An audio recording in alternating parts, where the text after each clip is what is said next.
Welcome to the University of Illinois Wheelchair Track Team's video series on how to use finger-thumb glove style. I'm Adam Blakeney. I'm the head coach of the University of Illinois Wheelchair Track Team.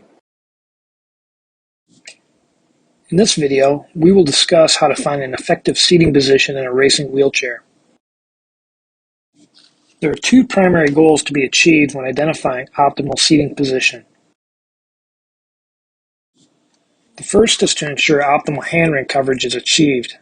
That's to say, that the point of contact on the handring starts at around 2 o'clock and then moves around the ring to at least 6 o'clock before release, and ideally more in the range of 7 or 8 o'clock. The second primary goal is to achieve sitting balance, ensuring that the athlete is securely anchored to the frame. We do that in order to provide them a solid foundation from which they can apply force to the handring. So, how do we position an athlete? There are a few adjustments that can be made when doing so, and we'll talk about those in this video. Now, when making these adjustments, we always landmark the middle of the shoulder to the axle, and we pay special attention to how those adjustments affect the relationship. Let's take a look at these adjustments. First, the athlete's axle position can be adjusted by moving the athlete forward or backward. As the athlete moves forward, effectively shortening the axle position, we see that the hand begins to lose the final hours of coverage. If we move the athlete backward, which increases the axle position, we see the arm gets deeper into the handring.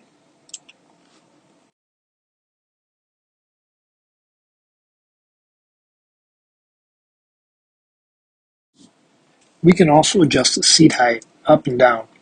Moving the seat up pulls the athlete away from the bottom of the handring. Moving the seat down drops the athlete closer to the bottom of the handring and deeper into the cage.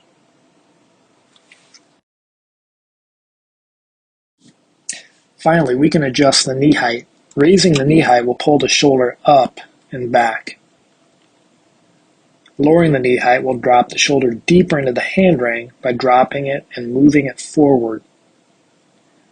When adjusting an athlete, a combination of those adjustments are used, all with the goal of maximizing the athlete's coverage on the handring.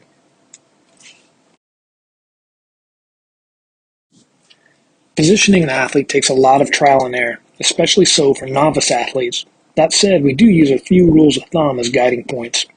Number one, athletes with more function will tend to sit with a higher seat and lower knees. In contrast, athletes with less function will tend to sit with a lower seat and higher knees, the direct opposite, and do so in order to ensure greater balance and stability. Additionally, an athlete with shorter arms and a shorter torso will tend to sit with a shorter axle position and a lower seat, and do so to most effectively position their shoulder relative to the axle and optimize handring coverage.